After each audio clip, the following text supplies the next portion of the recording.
Hello World Doll Day friends, this is Michael Canadas with the Carmel Doll Shop and the Grovian Doll Museum.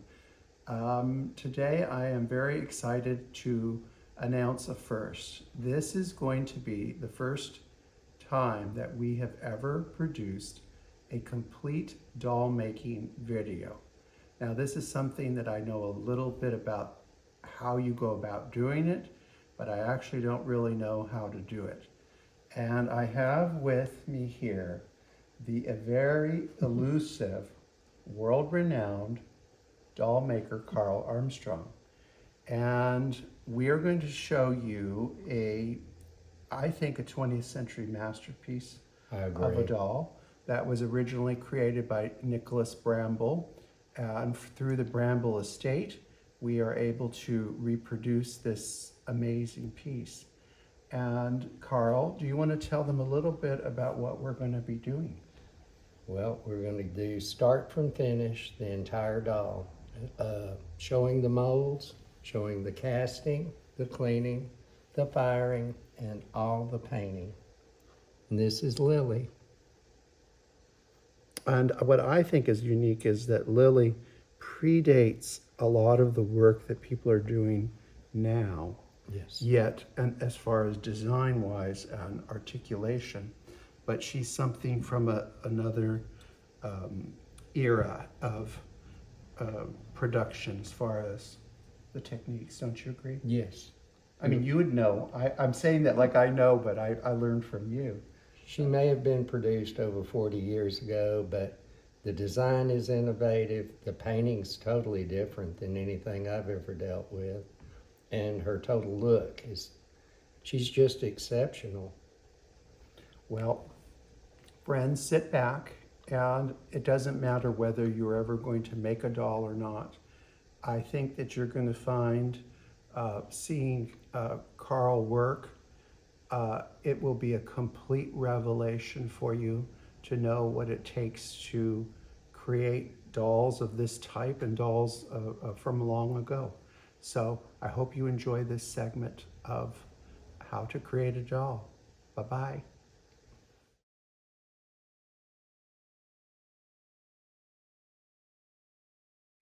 Well, we'll be pouring on Lily.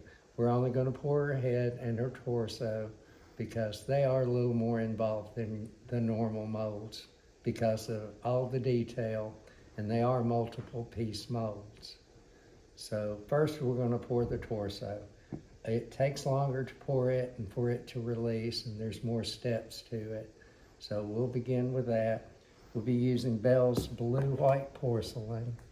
We've already mixed it. We're bad. We did not strain it. So if you see a lump, play like you didn't. You really don't want lumps in your porcelain.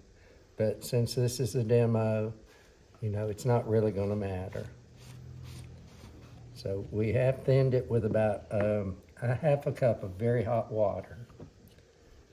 And when you pour Lily, this torso, it will take almost a whole gallon. Okay. So you want to pour off center up against the wall here, not directly down in it. And you want a good steady stream. Whoa. That was what you was talking about, correct? Yes. There we go. And you want to pour it all the way up to the top of the mold here. Like so. Yes. And we're going to let that set up for 12 minutes. You'll need her a little thicker than normal. And you don't have to pour more slip in there. You can just time it for 12 minutes. So we'll be back in 12 minutes after it's set up and show you how to pour her off.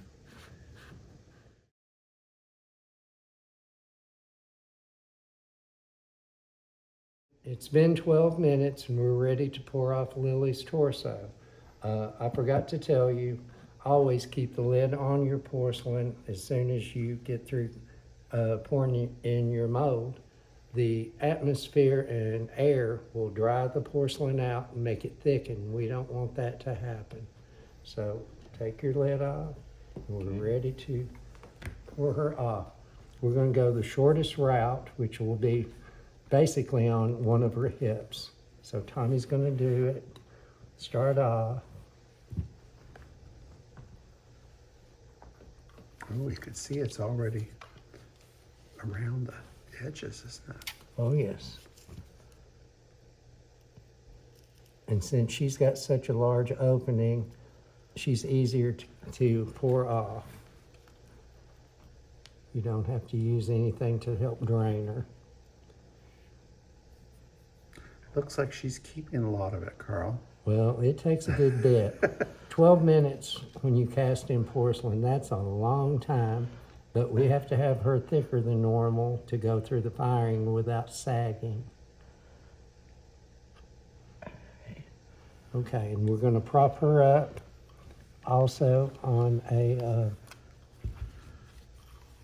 Wow. stick to let the air get around her. And we clean the edges. Yes, always clean the edges of your slip jug off. You don't want that crusting and falling down in there. And cover it back up. We're going to leave Lily's torso for 15 minutes before we turn it over, bother it, or anything. All right, well, we'll be back in In 15 15 minutes. Okay.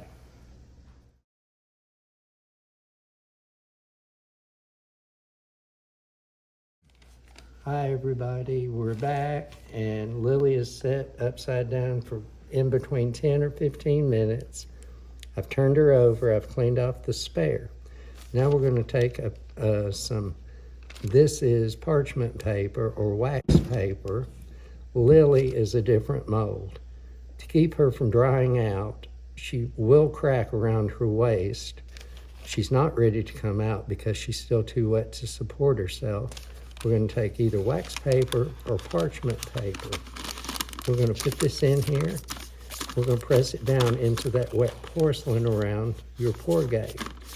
This will allow the water to dissipate into the mold, but not air to get in there, because air in this mold is the enemy. It will cause it to dry unevenly, and I promise you her torso will crack if you don't do this. It took me a while to figure it out, but we're going to leave this in place for 15 minutes. Then in 15 minutes, we'll come back and I'll show you the next step.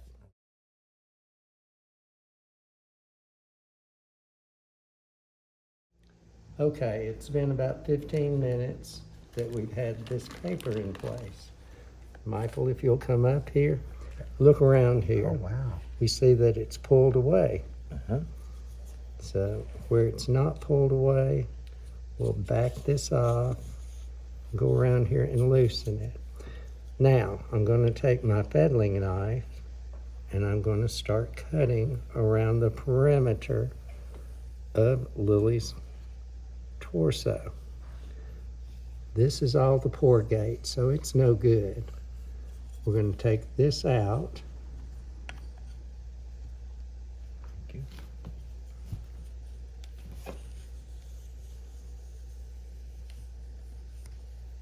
Thank you. Now, I'm going to switch over to a very old and decrepit palette knife. Down here is Lily's torso. There's a ledge here. We're going to cut down into it. Can you feel it when you do that? Yes. Okay. Put your palette knife level on this plane, and I'll cut this out. That's actually Lily's, where it will be setting on the kiln shelf. We'll go around here, cut, lift out. You want a smooth cut to this.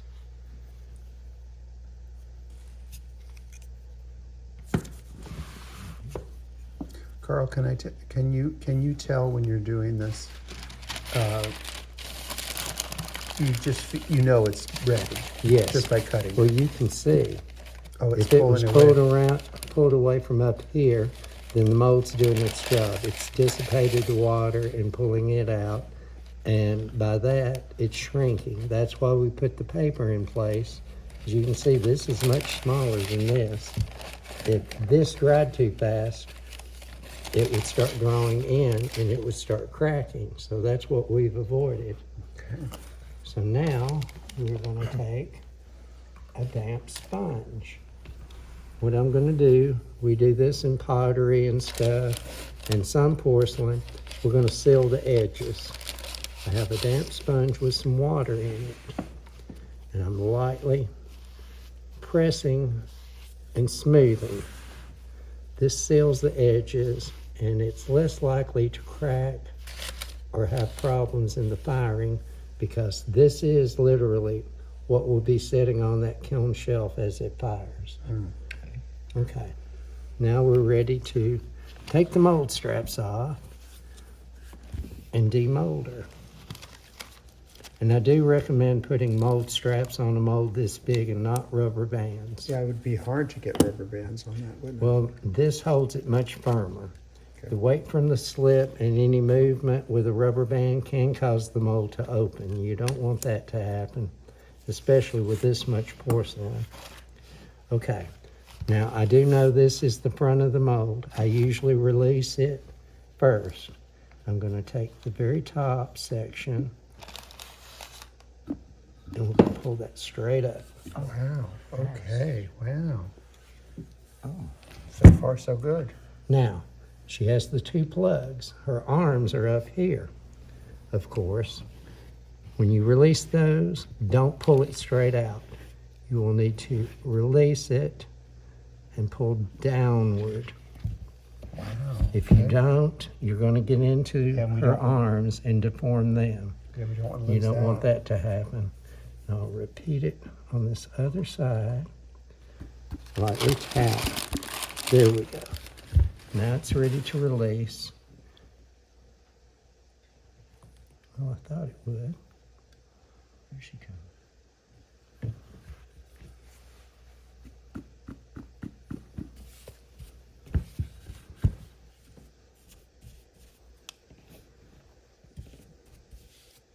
And put this in some paper to let it dry before I do the cutout work, with the lower torso extended upward. And let it dry for about 10 or 15 minutes to firm up and get leather hard, because we have a good bit of cutout work to do on this piece. Okay, well, that's exciting. We'll be back shortly. All right.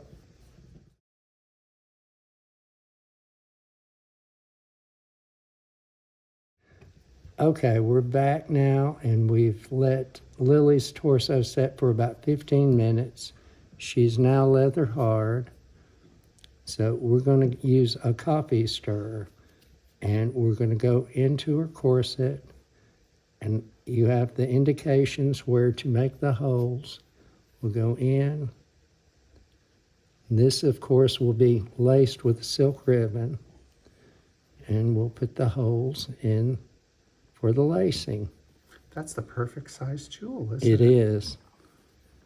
This is what I've used every time I've cast it, and I was lucky. It was, just like you said, the perfect size. And we'll just do this all the way down, continue it all the way out. Then, of course, we'll take an X-Acto up here. You can kind of see the detail, and we'll cut out a round circle for the arms. And we'll come up here to the neck, and that's very evident where we cut out and cut that out. Now, after this much time, you can set her on the torso to dry, but it's best if you set her back into the shredded newspaper just to give it support. And I would take a paper towel and put over it, at least for the first 12 hours, where you don't get much of a crust on it in the drying. All right. Great. Thank you, Carl. Mm-hmm.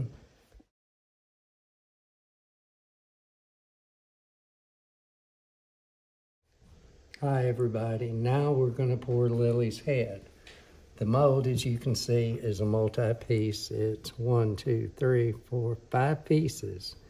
If you look at the top plug where your pour gate is, you will see there's an F there. Turn it up where you can see. That tells you this side is her face. So I've got a kiln post brick. We're going to take the side that has an F. We're going to prop this up, because sometimes she gets little lines, and if we're going to have anything to flaw it, we want it in the back of the head. These molds have been misted lightly with water to help the porcelain absorb more evenly.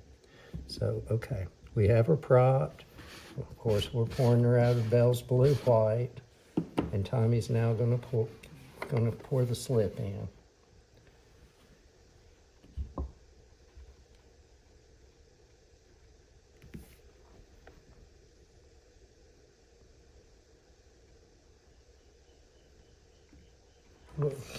When you get to the top, let it down. Tommy, go ahead and cap it. Okay. It will go down somewhat, so don't freak out. Just pour it to the top and let it set. And once again, you don't want to pour more slip in. We're going to time this for 4 minutes. Okay. And in 4 minutes, we'll be back and show you how to pour it off. Okay.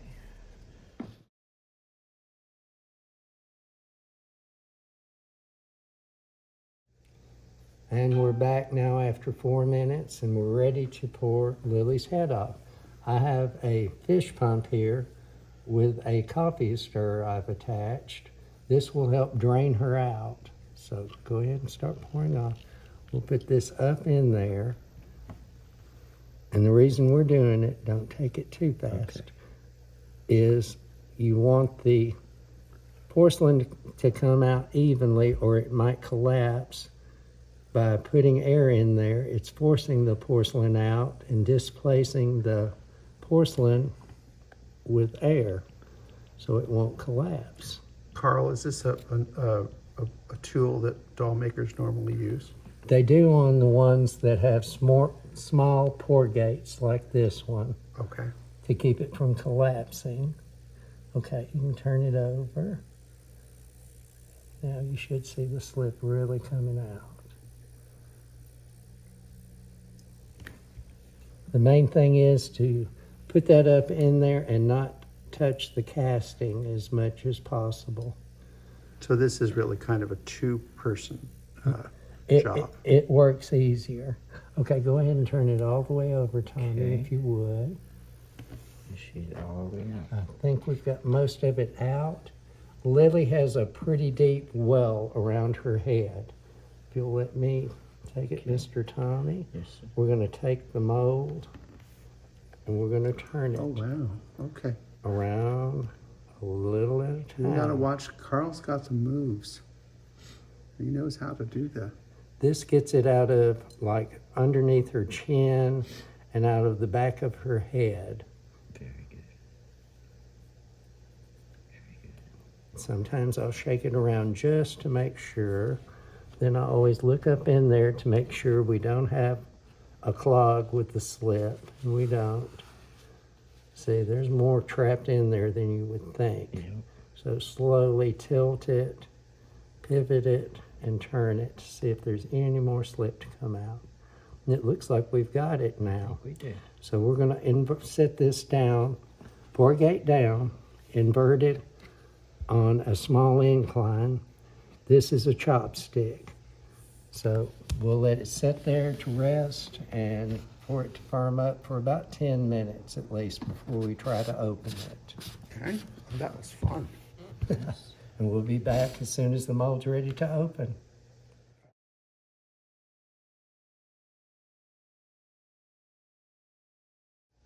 Okay, it's been about 10 minutes, and we're going to see if Lily's head's ready to release. I've got a fettling knife. That's what I use whenever I cast porcelain.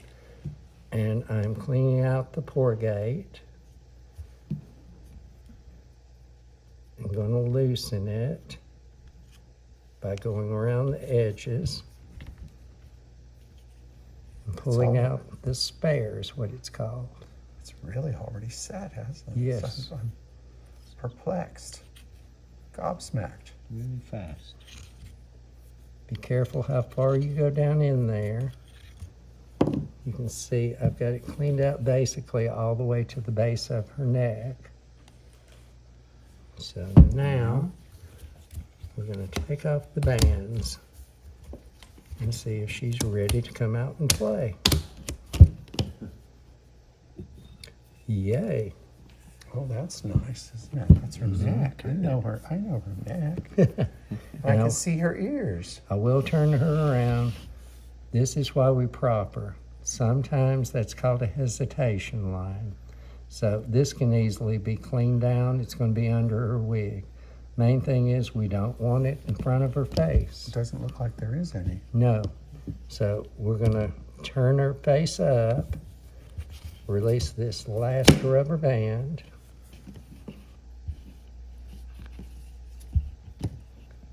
The easiest way I've found to release the casting is to very lightly pull out the earplugs.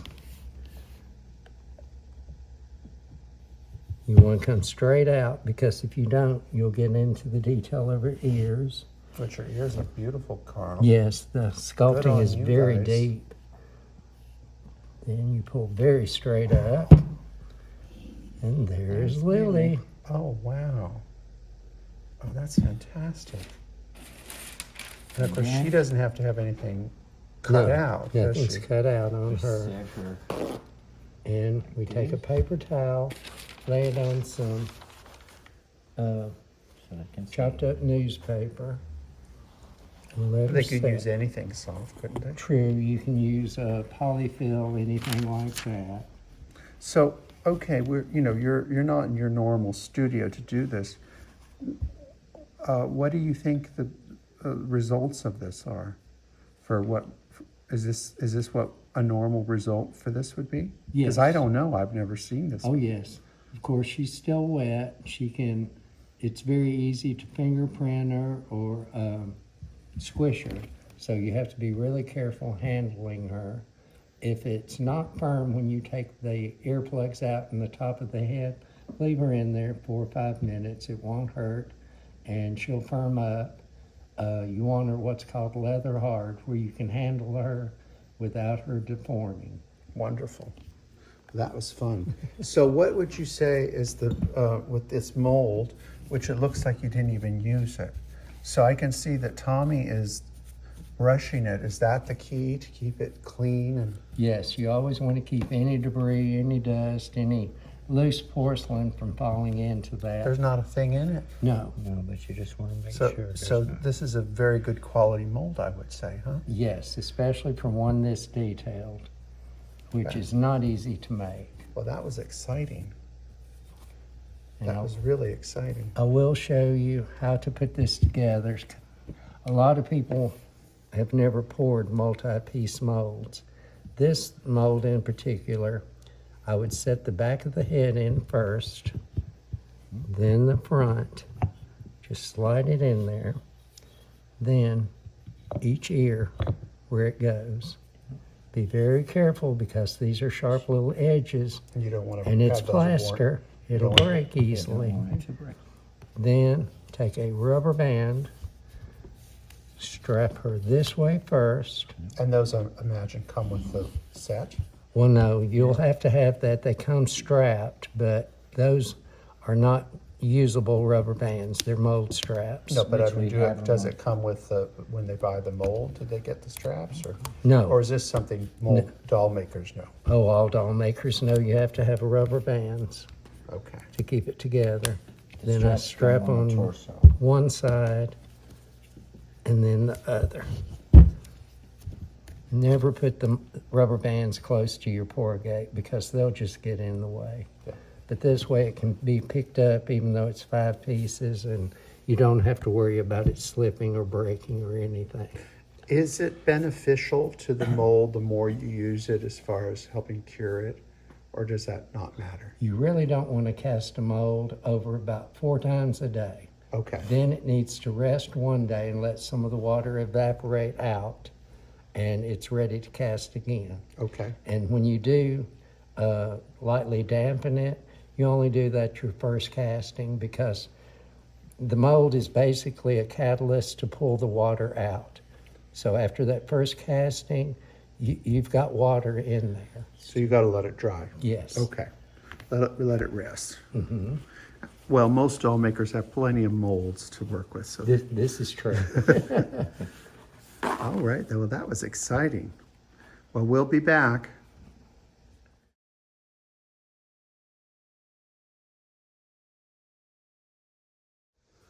Well, good morning, Carl. Good morning. How are you today? I Michael? am very good, and I love this purple magical solution. Well, that's exactly what it's called, Purple Magic. That's a new product that Becky and I helped a little, but she is selling now.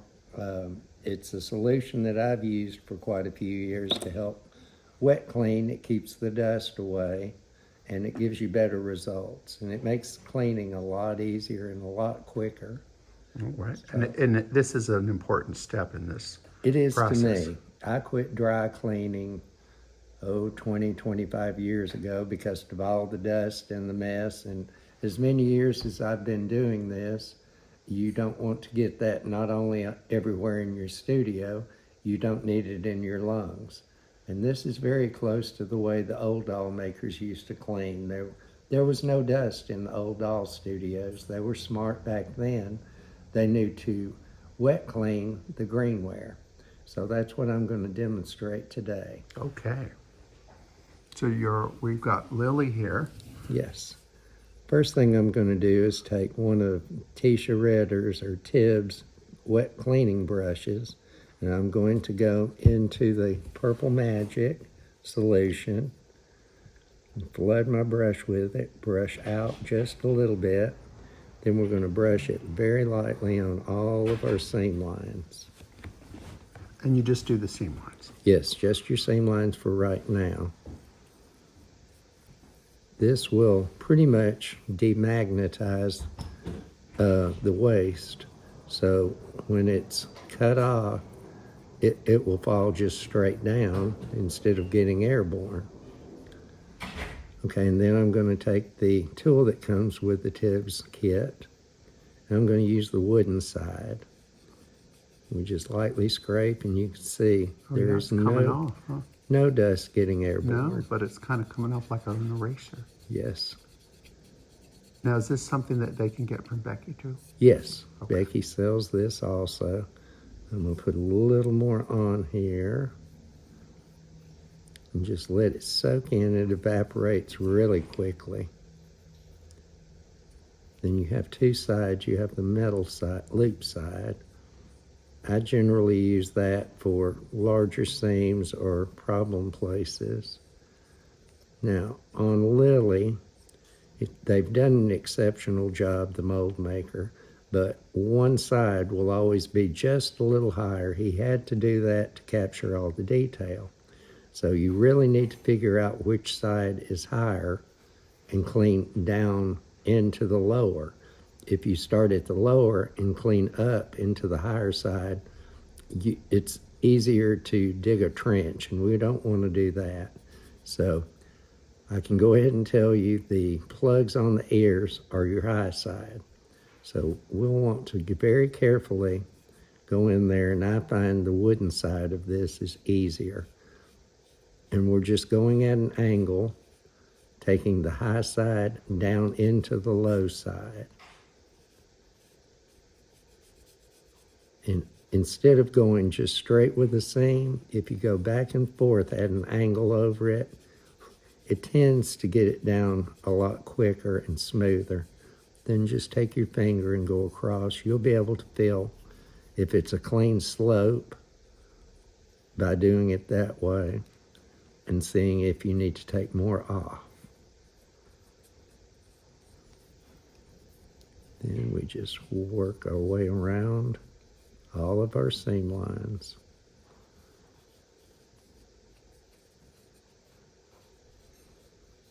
By using the cleaning solution, it makes your cleaning not only a lot neater, it really does, once you get used to it, makes it go a lot faster. It smells nice and clean too. Oh yes.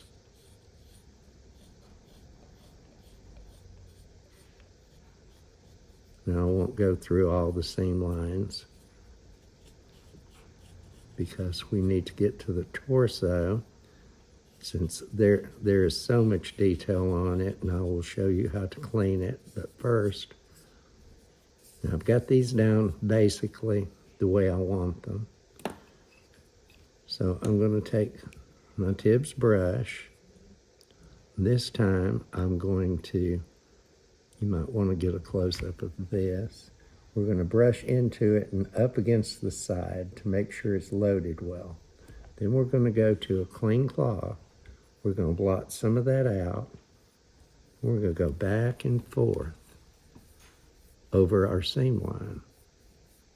Do about 8 or 10 strokes. Then we're going to go back into our wet cleaning solution. They need to see this. We'll go down in there and we'll go up against the side. And I don't know if the camera's picking it up. It will take the excess dust, and if you do up against the side, don't go in here and do this. Go up against the side. It knocks it out.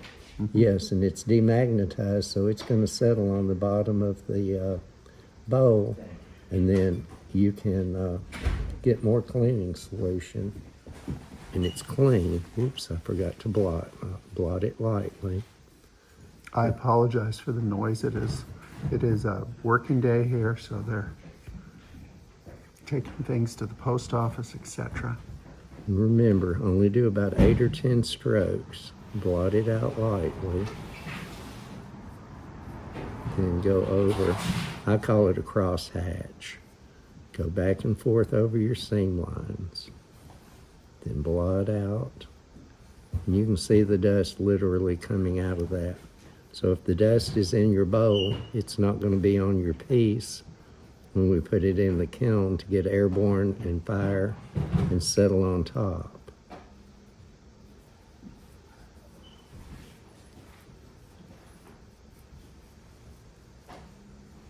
And you can see how fast this works. Literally pretty much melts all the flaws out. And that's a lot better than setting and scrubbing and sanding and getting covered with the dust.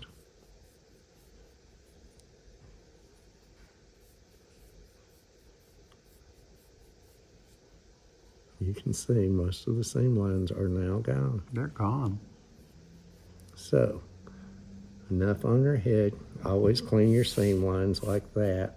Now, we're going to go to the torso. And she has got a lot of detail. There's a lot going on this piece. And the seam lines, of course, have to go through our detail. So we'll do like we first started out. Start out with a brush flooded. Blot some off. Go in there and just dampen your seam lines. Let it soak in. In fact, before I even start cleaning, I just automatically, after all these years, go directly over all the seam lines where it has time to soak in there and demagnetize.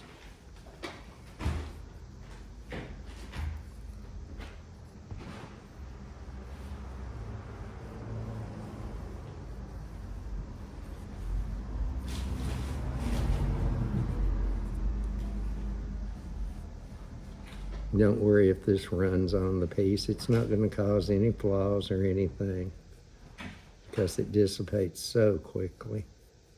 That's another one of the good benefits about using this method. Okay, I've pretty much covered all my seam lines. So now we're going to go in here and start cleaning like before. Go at an angle.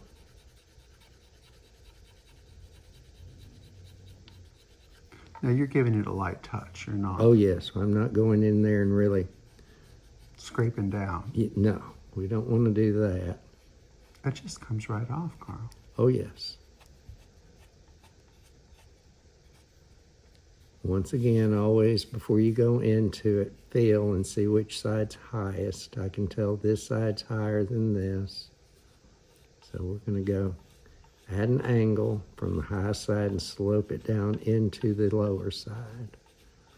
No biggie.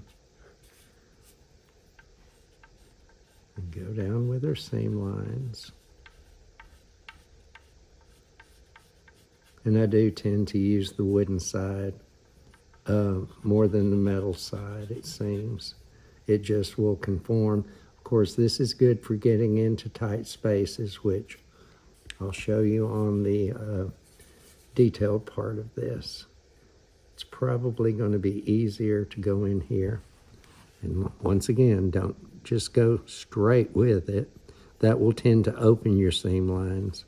Go across it at an angle. And then, of course, where all of the detailed little circles, you could take a ball stylus and go in there and put your detail back in. But this is also good. You can see it gets right down in the detail. If you turn it up at an angle. So you just really have to fiddle with these tools to figure out which one's going to work for True. what you need it for. Turn it at different angles and see if it works for you. And this side is higher than this. So we're going to go in an angle and slope into it. Like I said, when in doubt, take your finger and feel over it. You can tell if you're going in the right direction.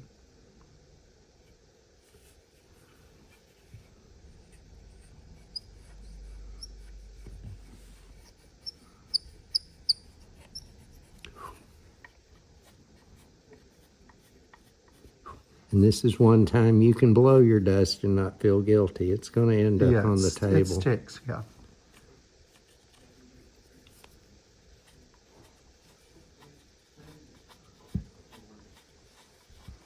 Well, Carl, this is another revelation because it looks so much. I thought this was a very complicated thing to do, but it's so much easier. It is with the right tools and stuff. Because cleaning greenware, it was fun 50 years ago when I first learned. Now this is one of the necessary evils. So it's not as much fun, but this makes it a lot easier and a whole lot less time consuming. Plus it gives you really good bisque. So it really comes down to you've got to have the right tools to work this. Yes, and patience. I always have patience. Okay, I'm going to start the wet cleaning process. I've got it basically down the way I want it. So I'll go in there and, like I said, I do a cross hatch, almost like an X across my seam lines. About 8 or 10 strokes back into the solution, up against the bowl to get the dust out, then back on the piece. In a cross-hatching manner.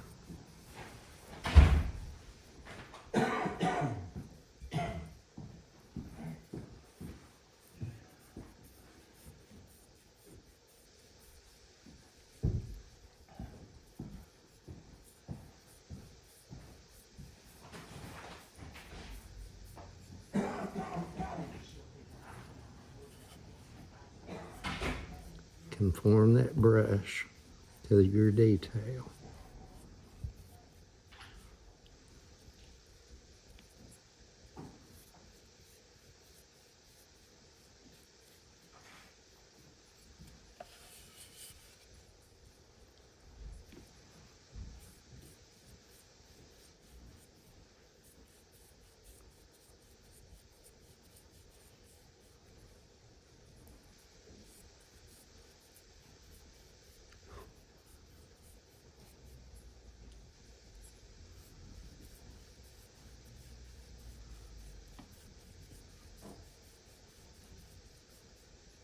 Now after this dissipates and dries some, if you see the seam line, that's one thing.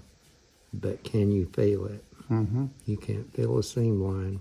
So as Tisha always says, if you see it, that's one thing. If you can't feel it, it's not there. Right. You have eliminated it. And if there's any flaws or anything, just take a brush full of this and go over it. Pinholes. You can take and flood your brush over it, press lightly. Pinholes and things like that will tend to either melt together and fill in or just plain disappear. So this is the secret to beautiful bisque. Yes, yes. And after I clean the seam lines, I do lightly go over my entire piece with this to help get the excess dust off in the residue. So the next step is, after this, is we're gonna put it in the baker. You put it in the kiln, and that's one thing I did want to tell everyone. This, of course, will be fired standing on the hip area. But before you set it in there, take a little bit of fiber prop and put it up in here. You don't have to pack it real tight, but pack it through the waist cavity up to about here, all the way down lightly. To keep it from falling out, just hold your hand over it, set it down on your kiln shelf like that, and she'll fire perfect. Now, generally, I like to fire things like this on the lowest shelf because, of course, heat rises. She does fire good on second shelf and everything, but the lower it is, the better she's going to fire. And this is a big piece, and you have had She's some really large. nice success with this so far. Yes, it took some experimenting to come up with how to pour her and also how to fire her. So you might come up with better ways, but this is the way that I've found that it's much easier to execute and get good bisque on Lily. All right, well, we'll be back with the next step. All right.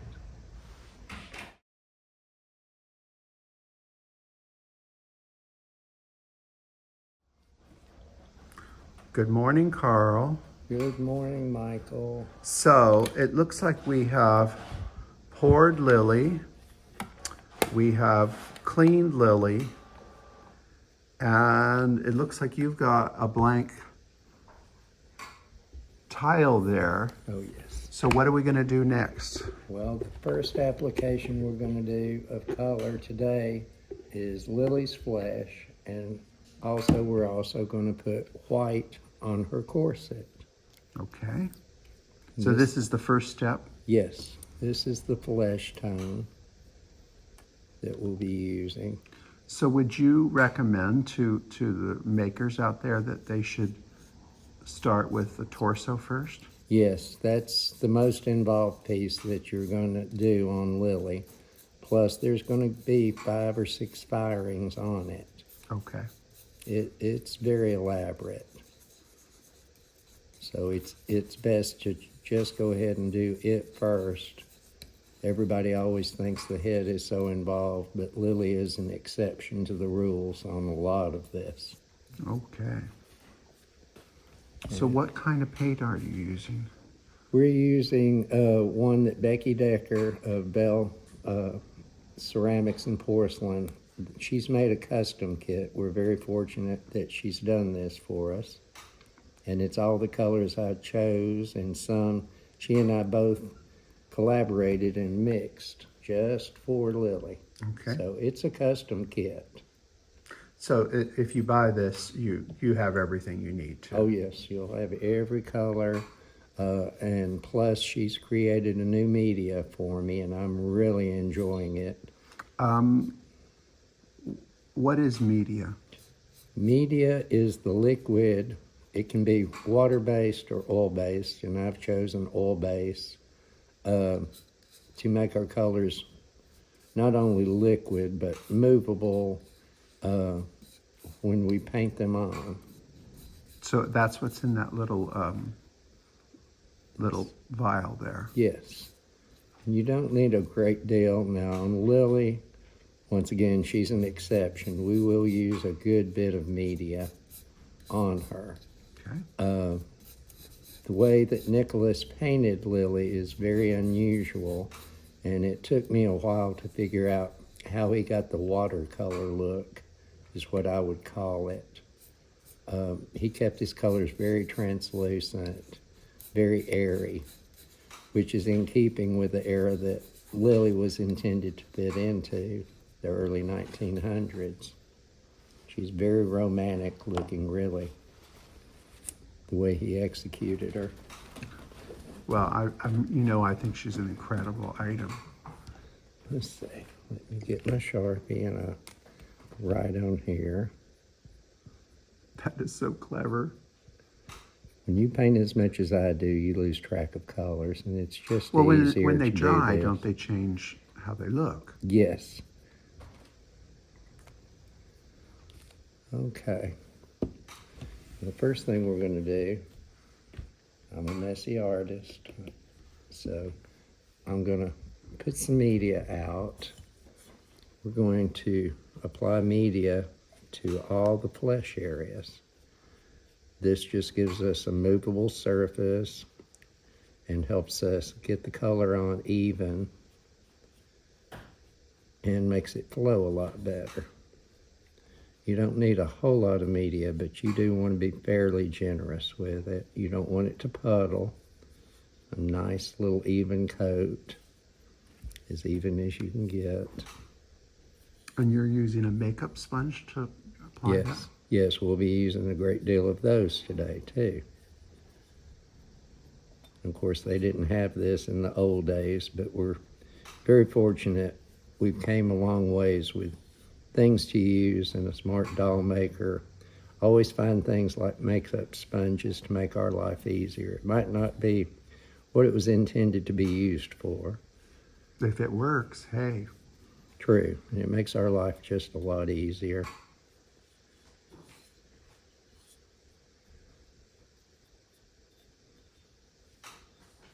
Now, as you can see, we've just got a good silky glow to it. Oh, yes. Okay, let me find my brush. Oops, gonna have to clean my brush. And you're cleaning it with turpentine? With, oh gosh, I can't think. Denatured alcohol? Nope, keep going. It's paint Lacquer thinner, Lacquer sorry. thinner. Lacquer thinner. Takes me a while. We're getting started fairly early, so my brain's not fully awake yet. Well, I think if you're going to make Lily, you better get up early. She'll take you a good while to do, but she's so worth it. Okay, we're going to put out some more media. And when you paint, always think of what you're doing. When looking at the original, like I said, she just reminds me of a watercolor. So to get that effect, we've put that media on. I'm still going to thin my color down even more. And I found she's so elaborate, and she does get heavy while you're holding her. So I found the easiest way to do Lily is to go around the perimeter of her corset. Let me get my optivisors on.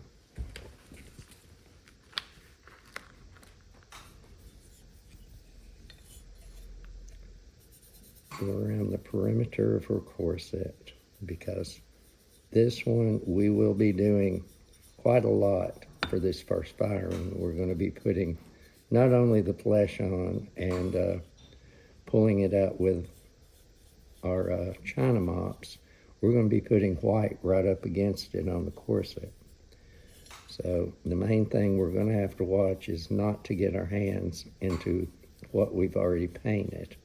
And this is kind of, I know working with you, this is unusual to do two big things at once. It is, and if you feel like your skill level's not up to it, or you have the extra time, of course you can break this up into two complete different firings. But for time purposes and the video, I'm trying to get as much painted on this doll as we can and cut down on the firings. As I said, we're already going to have about 5 to 6 firings. And that's a whole lot of firings. Drag that color out. But that's not paint. unusual for you to do that many Oh, times. for me, no. Sometimes even the very, very elaborates, I can fire up to 15 times. Most people do not do that, but that is how I get the look that I get. Generally, you're okay doing that many firings as long as you don't keep repeating the hotter firings. Generally, I'll do 3 or 4 to 018, then I will back off the heat and go to a 019. And with repeated firings, your paint's going to stay there. A lot of people don't think an 019 is hot enough to set the paint. But if you repeat that several times, It's going to have the same effect as an 018, but you're not going to lose your color of your pigment.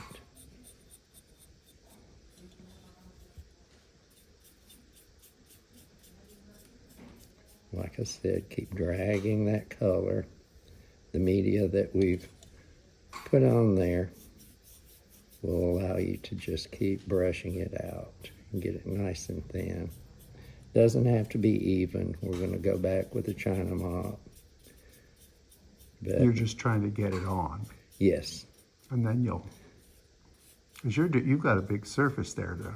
Oh, she's a good sized girl.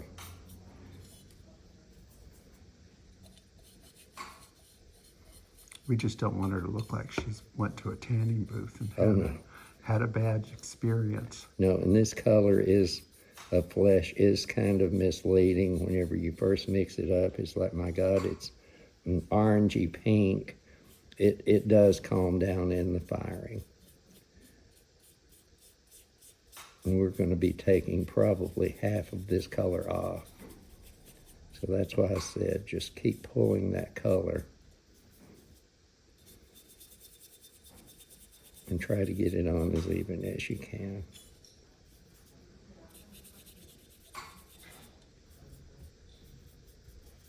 Every once in a while, go into the media, then back into your color mix.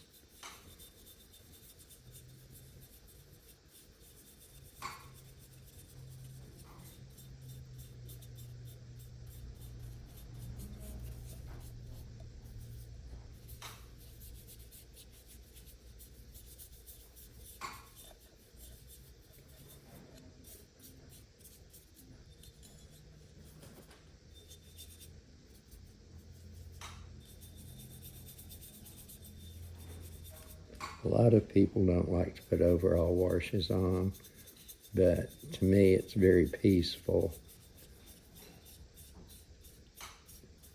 and calming.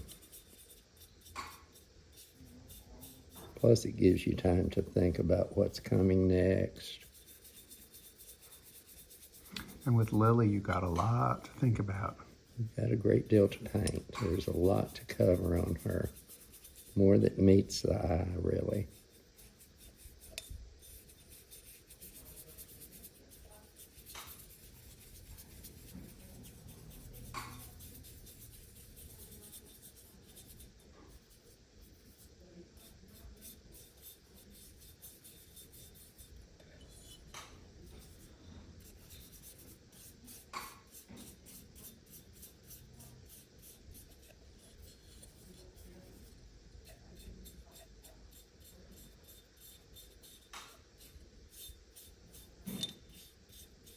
And I forgot to tell everyone, I'm using a stroke shader, Okay. fairly large one. I always use a brush that is large enough to do whatever you're painting.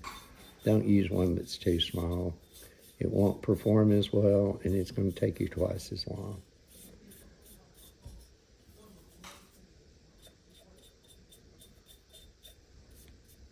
Okay. Now, I will take our large China mop, and I'm going to go down right up against that corset and kind of just move my brush back and forth to absorb some of the color and some of the media.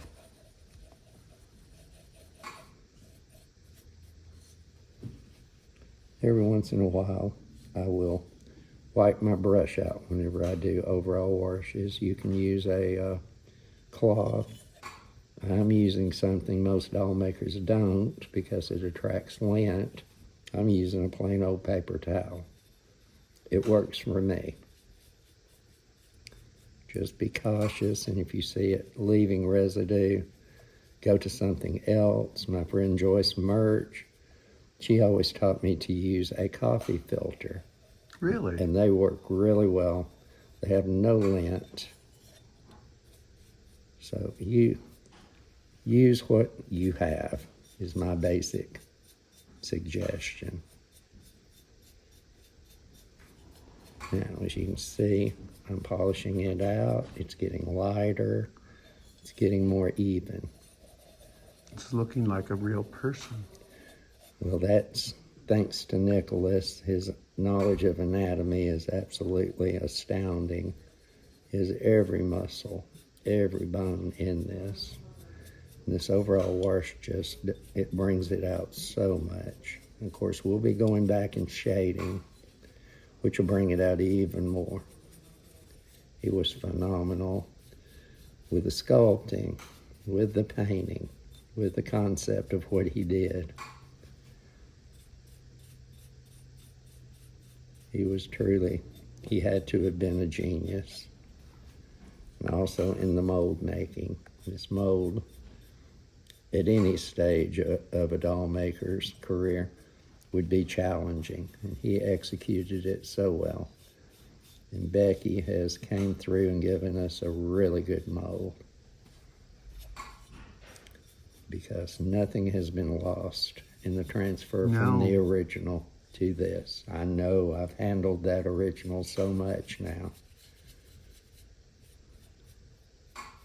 And I dare to say, you're probably never going to see another doll this detailed. I know I never have. I think it would be a challenge for anybody to try to attempt this. Oh, it would be time consuming in the sculpture, in every aspect. Okay, I basically have it on there. I think it looks beautiful, Carl. Wiping out the excess, not only paint, as I said, I use oil base, and it does collect in your brush. So I'm wiping out color, plus a lot of the media, because you can get so much media in your brush from removing it. If you go in and polish it with all of that in there, it gives you like a muddy look, and we don't want that. No. Okay, I'm going to go in there with almost a dry brush. If you're fortunate enough to have more than one China mop off that first part, then get you one that is clean and dry. You'll be rewarded with a better look. But you can, as I just did, get most of it out. And see, we're getting a really nice even sheen now. That's what we want.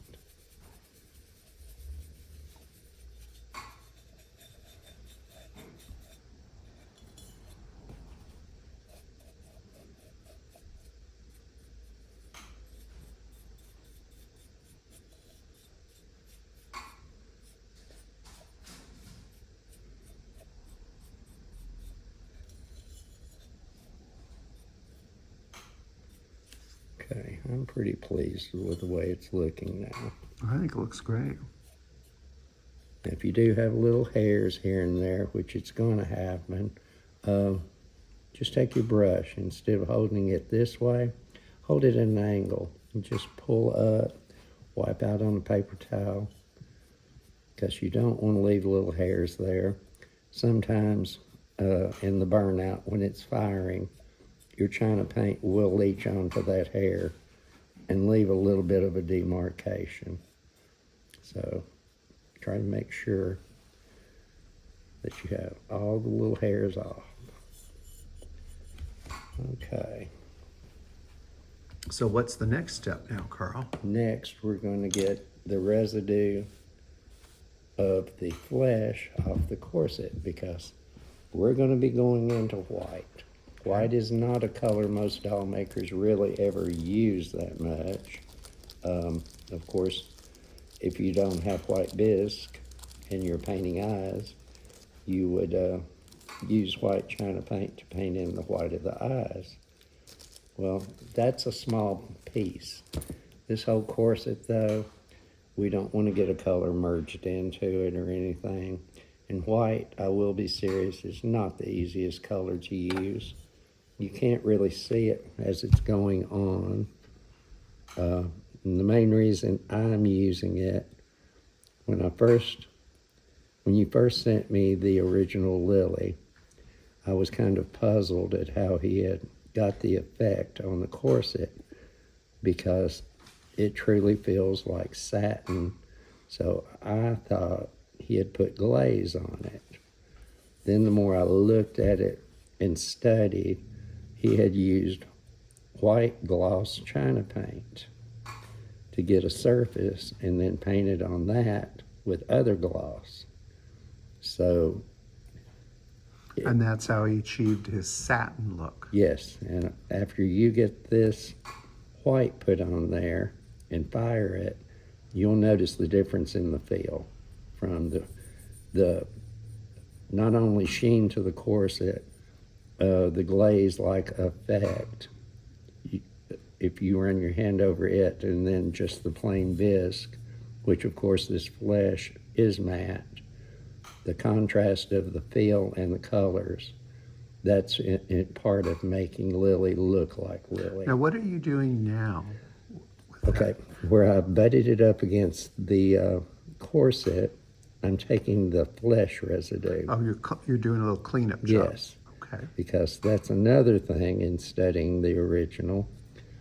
He had white china paint on all of this, but this ledge up against the flesh, he left. There is no color, so we don't want little smeary pieces of flesh Okay. around there. Now, I've just got up a little on her bosom, so I'm going to You take... better fix that. Oh, we're going to go in with another china mop and just hit it a time or two, and it's going to disappear. But watch for little flaws like that. We don't want to do that.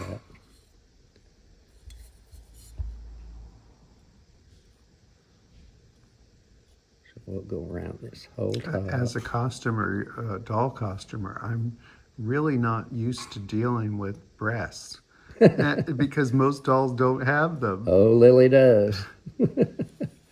Lily is very fortunate. She's got a nice décolletage She does. and that tiny waist. She is absolutely perfect to dress for this era. I don't think you'd get better proportions for No, the silhouette look that was so popular during the era that she suggests.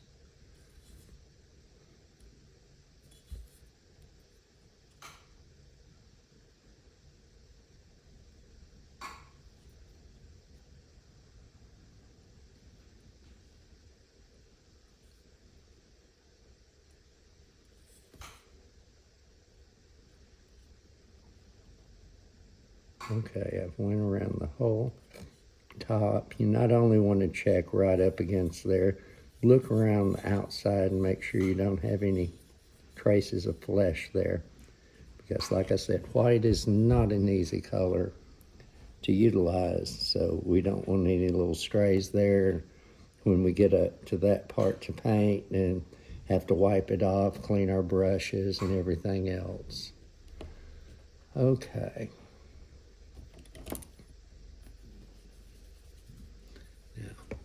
I'm going to be using the same brush that I put the flesh on with. I'm going to clean it out really, really well. Because I am probably not going to start this like most would think by starting up here at the top. I'm going to start down here at the bottom and work my way up to put this white on. And you will see, I don't know if the camera's going to really even pick up that much of the white, but the sheen from the media should show you where I'm putting it. We want our white, not thin, but with all of this detail, you're going to need it fairly thin to get down into the detail. And I will say the thicker it is, the more of a surface you're going to get after it's fired with the flux in it, which makes it glossy. I'm going to load that brush, and I am not putting media on my brush before I do this. This is straight paint. But you already didn't you put media on the corset or no? No, Okay, we don't want that. All right. We only oil or put media on if we want to move our color. Okay, so we don't want to move this. No. So I'm going to go down here, and I'm going to go around the whole bottom. You've Now, got a lot to, there's a lot of detail there too. There is. If you get it on the, I call it the base, all of this, it's going to be hidden in the body and everything, one way or another. It doesn't matter, but I try to keep it as neat as I can. Well, actually, Carl, I call that the hips. The hips. That okay. just blends into the leather of the body. Okay. Which it's just a happy coincidence. It's the exact same color. True.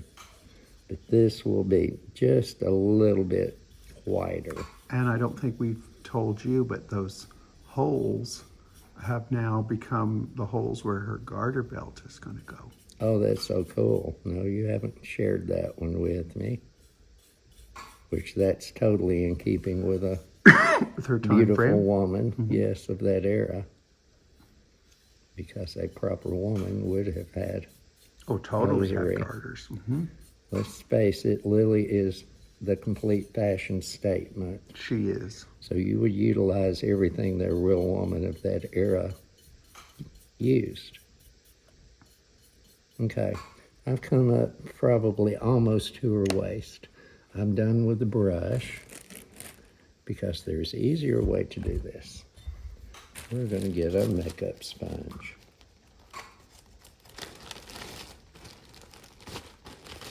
It's fascinating that the camera picks up the gloss. I thought I had been worried. It's like, is this even going to show up on the video? I'll tell you what I'm going to do. I'm going to mix more white. This being, of course, white's not really a color. That being said, you're going to use a lot more white than you think you would. One, you can't see it. Two, you want a good surface of color on there. It looks like powdered sugar. You wouldn't want to eat this, believe me.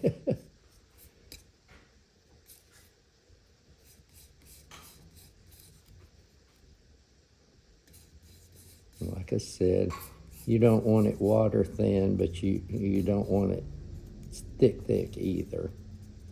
You've got to reach a happy balance with the white, because you don't absolutely have to get it down in all the detail, because we'll be using quite a bit of different colors on top, but you do want to form a good base.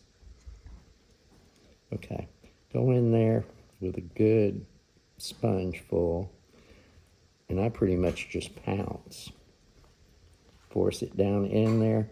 Yes, you're going to get a little bit of texture. If your paint is the right consistency, that's not going to matter. You're going to fire this to an 018, which is not only going to fuse the paint, it's a gloss, so it has flux in it. And flux makes colors not only blend and paint easier, gives it the ability to flow. So any roughness you see will not be there after it's fired. And as I said, I'm going up to the edge of the corset. Don't worry about going down there. It's not really going to make a difference. And Nicholas didn't do it. And Nicholas also put a piece of real lace glued right on that edge. Oh, did he? Uh-huh. Well, that would be wonderful too. You could certainly do that.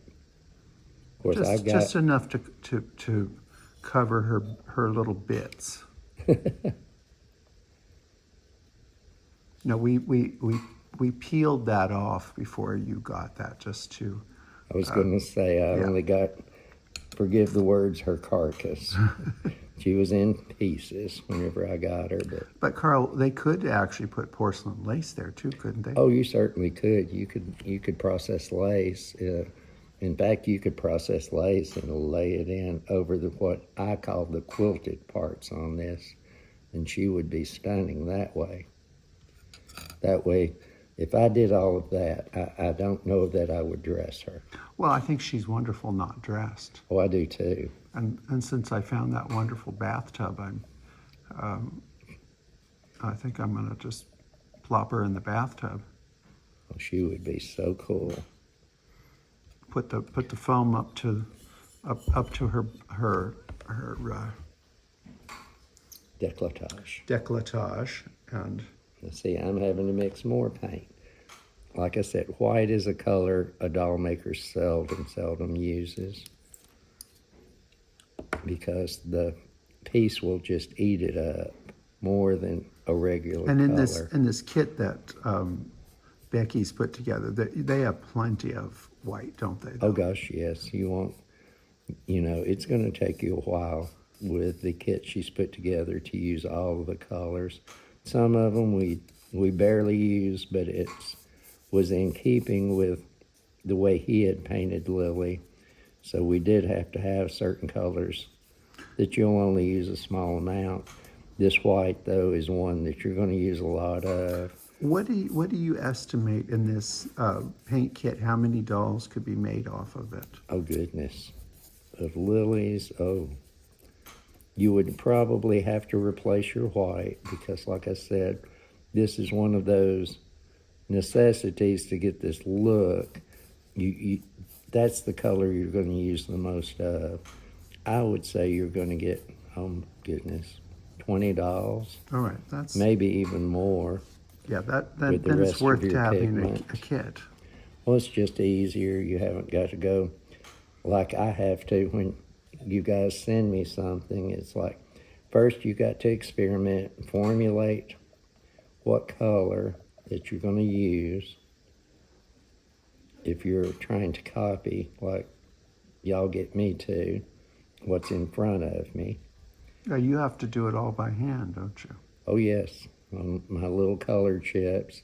And, of course, the porcelain that you're using, this piece, by the way, is cast out of Bell's Blue White. It has a little bit of a warm tone to it. That is, I would say, what Nicholas used. Of course, that's another battle I have. It's one thing trying to figure out what a 100-year-old doll, how it was done. Well, Nicholas did this back in the 80s. So it's a 40-year-old doll. Yes. And I had to think, okay, I was around and an active doll maker back then. It's like, what companies could he have used? And I took my little color chips of all the different whites, porcelains that I use, and I would almost guarantee he used Bell's Blue White. Well, then that's a lucky accident, isn't it? It sure is, because the color you use for whatever you cast it out of, your colors are going to look different on different whites. And that's another thing I have to take into an account. Because if I use this on another manufacturer's porcelain that was brilliant white or had a pink cast to it, these colors will look totally different. Okay, I hope you can tell with the camera. Oh yes, we can see. You can see there's the little oh, yeah. roughness to it, probably. But I can also see the shine of. If you have to, another good tip, if you think you do not have enough of this on there and you don't trust your lighting, take it outside. Believe me, the sunshine never lies. It doesn't, does it? It will show you where you've missed. And they don't have to rush this too. Oh no, have fun. My God, don't make this, something you dread. This, yes, it will take you time to get this done. But make it a fun time. Make it a learning time. As I said, we're going to put this through a great deal of firings. You'll see as we progress. This is a large piece.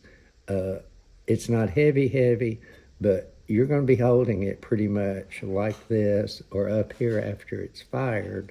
Your hands are going to get tired. And there's a great deal of detail when we get on in the steps. I will eventually, on the last few firings, to keep my hands from getting in there, flying it, like I said, It's kind of heavy. Your hand's going to get tired. I will do just the front half of this on the final firings, doing all the detail, fire it, and then come back and do the back. That's a good Because idea. I don't want to paint all this detail, get around here, and then find out, well, my crazy hand has gotten into all that detail. I've got it smeared now. So I've broken it up into a great deal of firings for that purpose only. And one thing I would like to show, which I thought was so cool, if you'll notice in the detail, when I first got it, it's like, I can't believe this talented artist didn't sign the head or anything. It wasn't until I started working on the corset, he has put his name right down in It's front. right down there. And if you look close, you'll see Bramble, which we will be taking paint after the first few steps. And then it really pops. Yes, and going in there and writing his name, It just is- like he did. It's one of those things, like many great paintings, you have to look to find the signature. It's not in an obvious place. True. All right, Carl, we'll come back for the next step. Okay, fire this to an 018. Be very careful putting it in the kiln. Use something. It's easier to go in here in the hole for the neck stringy. Take it to your kiln and just set it down and fire it to an 018. All right, we'll be back.